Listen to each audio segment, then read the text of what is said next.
Boa noite a todos.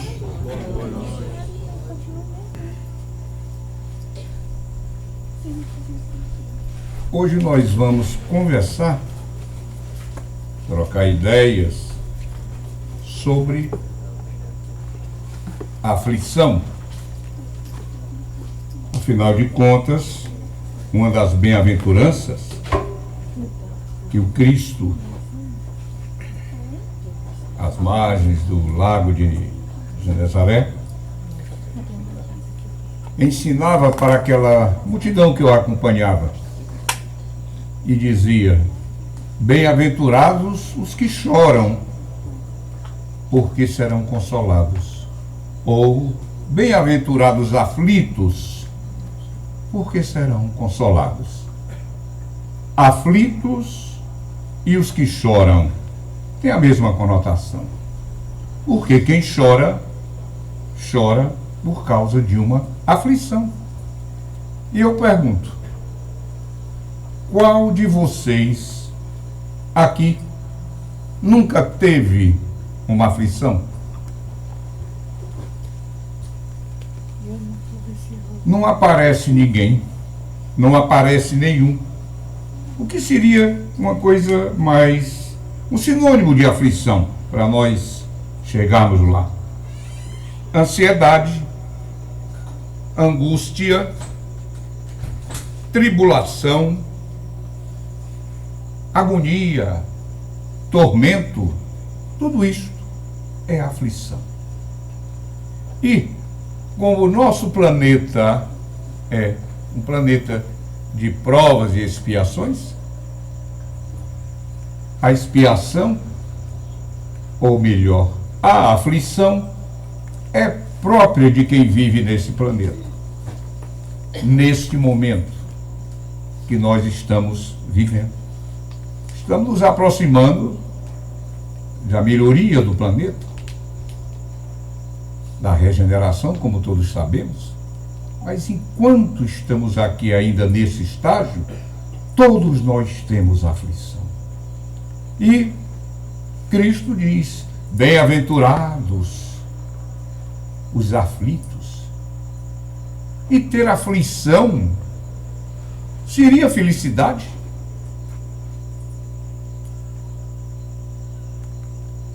Sim. Porque aqueles que têm aflição, aqueles que estão sob um sofrimento, estão tendo a oportunidade de melhorar. Então, nós devemos agradecer as nossas aflições.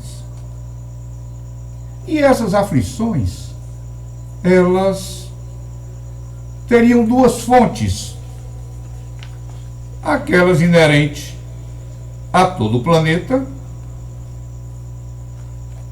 todos podem sofrer delas,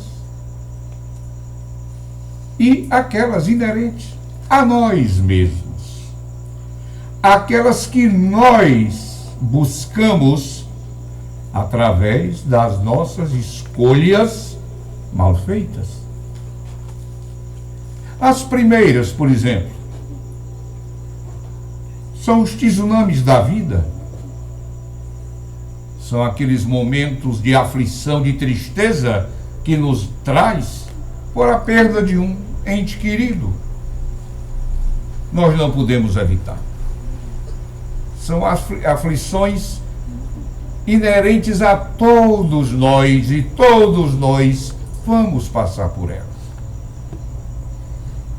As outras nós buscamos através dos nossos desvios das leis divinas, através dos nossos vícios, quando não combatemos, dos nossos erros. Por isso, não nos devemos afastar-nos do ambiente em que vivemos para vivermos felizes, uma pseudo-felicidade, para não enfrentarmos de frente os problemas que nos aparecem, que nos afligem, os nossos defeitos que nós temos conosco. Mas não, nós temos que enfrentá-los.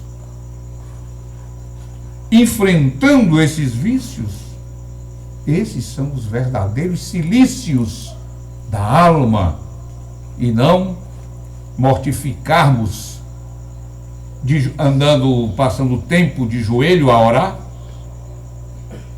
ou nos castigamos, nos autoflagelando, como se aquilo melhorasse a nossa evolução.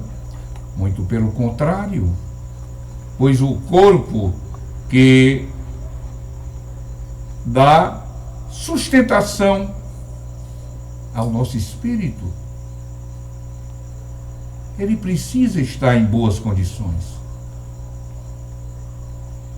Então, estas aflições levam-nos a pensar também: por que alguns sofrem mais do que os outros? Quantas famílias passando por um grau de necessidade extremo, enquanto outros sobram a fartura nas suas mesas. Deus, na sua justiça, o mais justa que pode ter, vai fazer isso? Aí é quando nós entramos na descrença, quando nós não cremos que existe uma vida futura, quando nós não respondemos à pergunta: quem eu sou, o que é que eu estou fazendo aqui? E vamos blasfemar contra ele? Não. Vamos dizer que é a sorte? Não. Vamos dizer porque o destino quis isso aí estava escrito, tinha que ser? Não. São coisas que nós estamos pagando devido às nossas escolhas. Então as aflições são consequências das nossas escolhas. E se escolhemos uma coisa boa, como semente, ela vai dar uma árvore boa, frondosa, com bons frutos, com boa sombra. Mas se nós plantamos uma semente do egoísmo, a semente da descrença, a semente do orgulho, nós vamos colher estes frutos. Aí vamos culpar a Deus? Vamos falar desta diferença de aflições? Quando nós é que somos os responsáveis, quando nós não ouvimos a nossa consciência, que alberga, que guarda dentro dela as leis divinas. Então, quando nós não ouvimos as nossas consciências, nós fugimos da rota. Vem o sofrimento. E com esse sofrimento vem a oportunidade de voltarmos à rota, de retificarmos o nosso caminho. E o remédio para esse sofrimento, dependendo do sofrimento, da doença, o remédio é mais ou menos amargo. Mas nós não deveremos tomá-lo resmungando. Nós não deveremos tomá-lo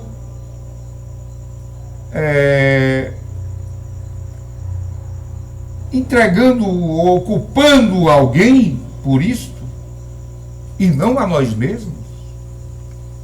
Isto é a resignação. É mais uma prova. Sofrer com resignação tem seu valor. Sofrer colocando a culpa no outro, não aceitando aquele mal, ou resmungando, pensando que aquela vida termina logo ali e depois dela não tem nada. Então vamos dar fim a essa vida que está me maltratando. É o suicida. Maior causa do suicida é esta. É este pensamento que ele tem. Ele não enfrenta o problema que está dentro dele, mas acha que é o destino. Acha que aquilo vai ser para o resto da vida. Enquanto ele for vivo, ele não crê na vida futura. Daí a ajuda que o Espiritismo nos dá, inclusive diminuindo muito o número de suicídios depois da propagação e do estudo da doutrina espírita. Como ela ajudou? Nós somos pessoas diferenciadas. Tanto porque conhecemos isso que eu estou falando, como somos diferenciados também no sentido de nos cuidarmos mais de não sairmos desta rota que eu falei, porque nós estudamos o Evangelho, porque nós frequentamos uma casa espírita, porque nós temos amizade com irmãos espíritas. Então, isto é uma fonte de sabedoria, está com vocês. Nós estamos juntos. Nós estamos aprendendo. Nós estamos evoluindo espiritualmente. Casa espírita não é fábrica de santos, mas te mostra o caminho que tu deves seguir. O livre-arbítrio é teu. Mas nós damos as coordenadas.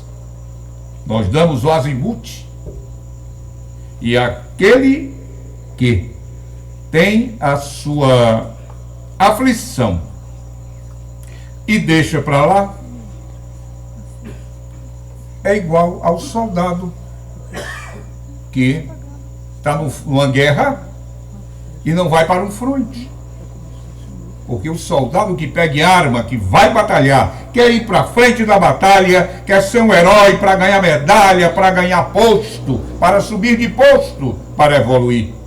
E não ficar na retaguarda do pelotão, enquanto os outros vão lutar para ele. Este marca passo. Então, nós temos que agradecer muito. Temos sofrimento. Lembre-se que é uma prova, é um teste que nós estamos sendo submetidos. E nós temos que suportá-lo da maneira mais cristã possível.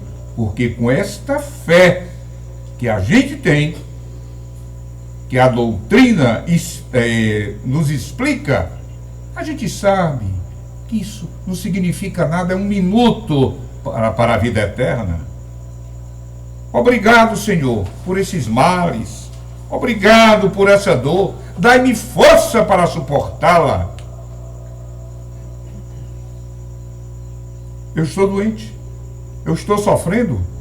Eu não vou tomar nenhum remédio, porque eu quero sofrer mais, que é para... Isto não conta ponto. Agora, se você vê o seu próximo com sofrimento, você não vai ajudá-lo a amenizar aquela dor? Sim. É o esmoléu, o pedinte, a palavra mais suave, que passa na rua e te pede o dinheiro. Não, isso aí é expiação. Não. Está espiando, eu não vou dar não para ele, não. Não atrapalha o homem. Pronto. A gente tem que ajudar. Claro, hoje, na medida do possível, de segurança que a gente tem que ter. Mas é válido a gente ajudar a minorar a dor do outro. Como também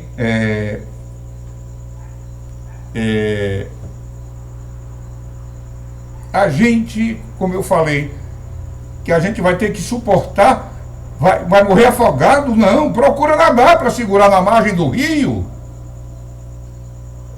Aquilo tu tens que fazer Através de quê? Do conhecimento. A inteligência que Deus te deu, nos colocou nesse ponto de tentar nos salvar das situações.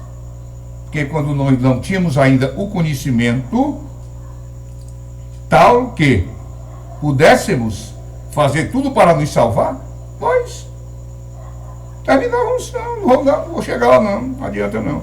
E deixava afogar. Mas isso é uma prova de evolução do conhecimento. Nós evoluímos para todos os afogamentos que podem aparecer na nossa vida através do estudo. É aquela mesmo, os dois corrimões, conhecimento e moral. Sempre o conhecimento está na frente. Um dia vão se igualar. Aí nós atingiremos a felicidade eterna, a felicidade verdadeira, a felicidade plena, mas sempre o conhecimento, ainda na fase que nós estamos, o nosso planeta se encontra, o conhecimento ainda suplantando a moral.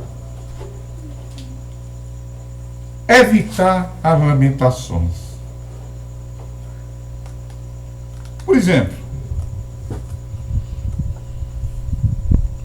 se nós nos lembrássemos do que tivemos em outras vidas, como nós estaríamos confusos? Era uma verdadeira Babel.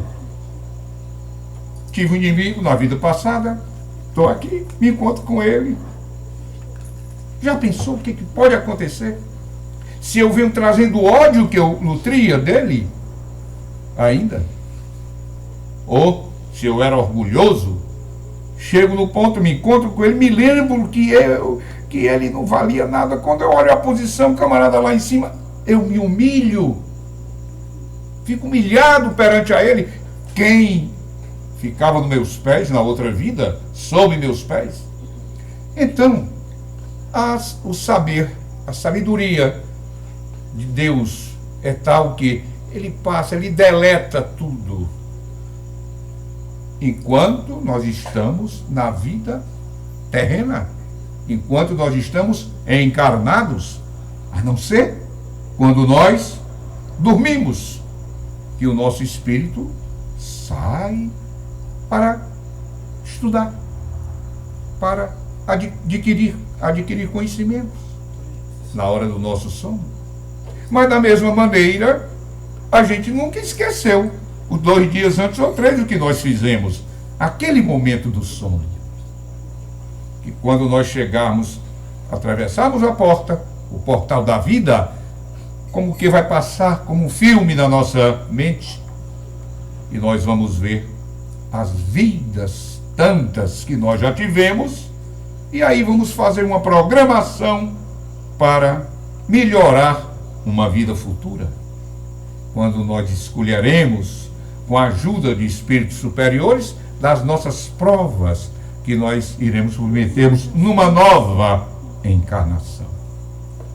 Então, a lembrança do passado, ou melhor, o esquecimento do passado, ele é salutar para nos mantermos em paz, para nos mantermos em equilíbrio, porque se assim não fora, a coisa era muito triste.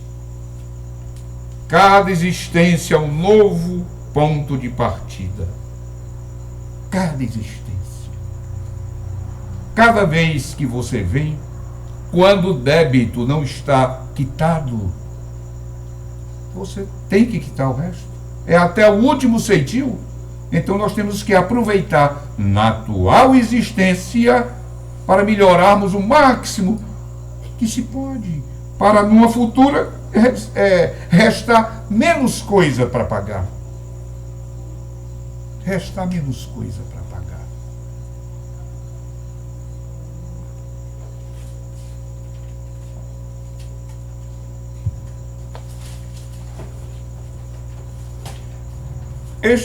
Este capítulo é o capítulo mais longo do Evangelho segundo o Espiritismo, e é também o que contém o maior número de instruções dos Espíritos. Então eu colhi algumas para nós fazermos um relance, porque ele é, como eu falei, para o tempo ele é um capítulo bem extenso. Sofrer bem, que eu falei. Como é que se sofre bem? Com resignação. Mas eu não vou aguentar essa dor. O nosso fardo não é pesado. Deus nos deu um fardo conforme as nossas forças para sustentá-lo. O mal e o remédio: agradecer com fé aquilo que nós falamos. Para um mal maior, uma doença mais grave, o remédio mais amargo. Mas suportemos com fé que aquilo vai ter um fim. Que eu estou sendo submetido a um teste e que eu tenho que fazê-lo com a fé de que a vida não se acaba com a minha doença. Eu continuo, que aquilo é só o meu corpo que vai virar pó. Nós somos eternos. A felicidade não é deste mundo. Fortuna, poder, juventude, querendo ser novo, bolso de dinheiro, se esquece da parte espiritual. Não leva nada. Nada que é nosso. Tudo é emprestado. Pensemos que a nossa vida é um soprinho de nada perante o vendaval da eternidade. É um grãozinho de areia mínimo na frente do deserto sem fim da eternidade. Perda de pessoas amadas. Minha filha tão pequena, meu filho tão pequeno. Por que é que Deus não me tirou? Ele tanta coisa para fazer na vida. Quem sabe seria um alto comerciante. Aí começa a materialidade. Quem sabe seria um grande industrial. Mas aquele espírito pode e deve ser mais velho do que o espírito do pai que pede isto. Terminou o seu trabalho aqui na terra, completou. Por que é que quando morre uma criancinha que sai no caixão azul, a gente diz, ó, caixão de anjo? A pessoa não fez nenhum mal, não teve contato com o mal, também não pôde fazer o bem porque não deu tempo, mas está cumprindo a sua etapa. Está terminando alguma coisa para ela. Até a sua missão, a sua presença num casal, embora por pouco tempo ela tinha vindo para fazer com que aquele casal se amasse mais. E até com a perda do filho começasse a pensar mais, melhor, em termos de paternidade e em termos de família. Morre um cidadão, morre um marginal, ou melhor, morre um cidadão numa rua, um cidadão de bem, e o marginal lá do lado, fagueiro, e se diz, olha aí, um homem de bem, o homem leva e deixa um troço desse aqui pra gente. Aquele homem de bem já deve ter pago as suas contas, já deve ter quitado boa parte das suas contas, enquanto aquele ali vai ficar para tentar acordar e pagar as suas contas. Porque o espírito, quando se liberta do corpo, é o objetivo dele. É o objetivo dele. Daí vem a melancolia em várias pessoas que, sem sentido nenhum, ficam tristes. tão tristonhas. E o que foi que eu fiz?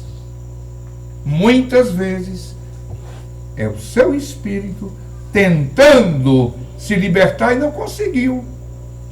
Continuou preso, continuou enclausurado naquele corpo. E ele tem aquela melancolia e não sabe explicar o porquê. Isso acontece normalmente. Não é doença.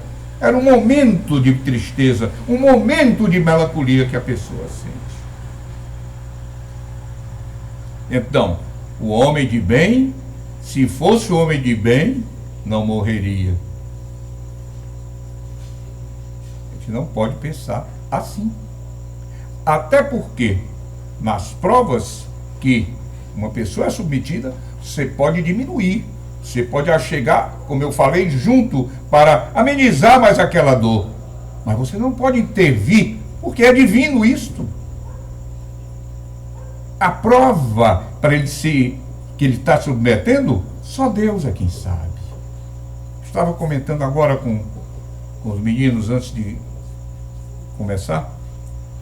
Um vizinho meu, médico, lá em Limoeiro, vocês devem ter visto a notícia. Estava domingo e ia para casa. Ele era meu vizinho eu era do meu apartamento, é o 1002, e dele é 1001. Porta com porta. Sempre nos demos muito bem. Inclusive a chave até do apartamento dele, que podia, às vezes, quando ele viajava. Sempre tinha uma chave do apartamento dele na minha casa. Sempre tinha, porque os meninos viajando também podiam chegar e não ter chave. Lá na Dona Miriam tem, ia pegar. Bem, e ele gostava de correr demais de carro, no carro.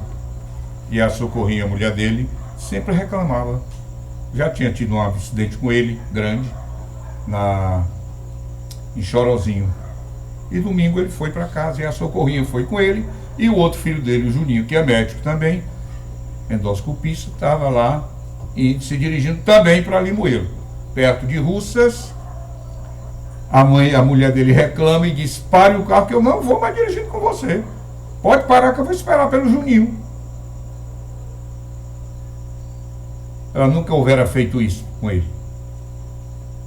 E ficou esperando, o Juninho chega, mais minutos, encosta o carro, foi que houve? Aí disse: não vou mais com seu pai não, seu pai está correndo demais, eu já pedi, ele não obedece, eu vou com você. Disse: embora, mãe. Passou para o carro do filho, o filho saiu na frente, chega mais na frente, o filho faz uma ultrapassagem. E vinha vindo de lá na outra mão um micro-ônibus. O filho passou, olhou pelo retrovisor, o pai vinha atrás dele, pegando a carona, como se diz, pegando o vácuo, ó. Não deu tempo. Morreu o motorista do carro, do micro-ônibus, e morreu o doutor Lázaro numa Hilux, que eu mostrei a fotografia para os meninos. Acabou o carro, morreu na hora. E a dona Socorro está aí. Hoje foi o enterro dele o Iraúna, que ele é filho de lá, e ela estava lá enterrando o corpo do marido. O que muita gente diz que é coincidência, que nós sabemos que não é. Então, os tormentos, os sofrimentos voluntários, as aflições voluntárias, são aquelas criadas pelo próprio homem. São os prazeres desmedidos, são os excessos. O sujeito come feito um glutão, termina com um problema sério de saúde, ou bebe desregradamente, e tem uma cirrose hepática. Então essas aflições são procuradas pelo homem. É diferente de uma tempestade, que a tempestade vem e derruba uma árvore, mas ela está limpando a nossa atmosfera. Ela está derrubando uma árvore. Uma coisa ruim. Mas ela está limpando a sujeira do ar que respiramos. A inveja, o ciúme, quando nós somos por demais egoístas, e quando nós temos inveja. Inveja do camarada que está bom de rico, comprou um avião. Rapaz, se eu pudesse ter um avião desse. Passa, eu olhei para cima, olhei para baixo, embaixo da ponte uma família dormindo, que há tempo não vê o que é um prato de comida decente, vive dos restos que cata nos monturos, nos lixos da vida, dos restos de comidas dos restaurantes, disputando com as baratas aquela coisa para matar sua fome. Nós somos os ricos em relação a eles. Então não olhemos para cima, olhemos para baixo. Olhemos para cima para agradecer a Deus por estarmos vivos e estarmos com força, com saúde para trabalhar.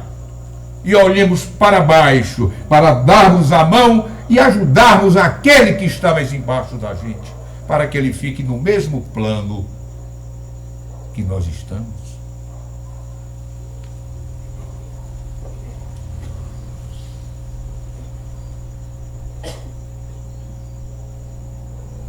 Felizes os que choram, bem-aventurados os aflitos.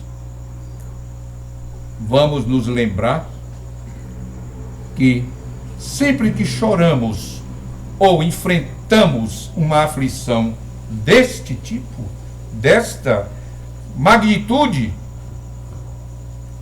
nós estamos subindo, nós estamos ganhando ponto. Nós estamos melhorando o nosso nível espiritual. E como o Natal se aproxima, e para não perder o nosso término de palestra com uma trova, eu lembro a vocês, todos nós sabemos disso. Porque a gente se esquece muitas vezes. Fala que o Natal é comércio, é boa essa parte. É uma parte onde se vê um pouco de fraternidade. Mas é porque está todo mundo brincando. Aquele momento poderia ser melhor, poderia ser mais espiritual, mas é uma chance de estarmos juntos. Certas igrejas aqui, que passam na televisão, abomino-as, mas ela tem alguma coisa de bom. Tem vários camaradas que deixaram, por exemplo, o vício da bebida, da droga, por causa daquela encenação teatral que acontece ali. Então vamos olhar esse ponto. Não vamos olhar o Natal só naquele comércio. Isso a gente já sabe que existe. Deixa eles fazerem o comércio dele.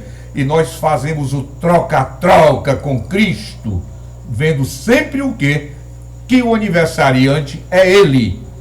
E é por isso que eu digo, Jesus Cristo não reclama, mas a verdade é cruel. No Natal, quem leva a fama é sempre o Papai Noel. Boa noite a todos vocês.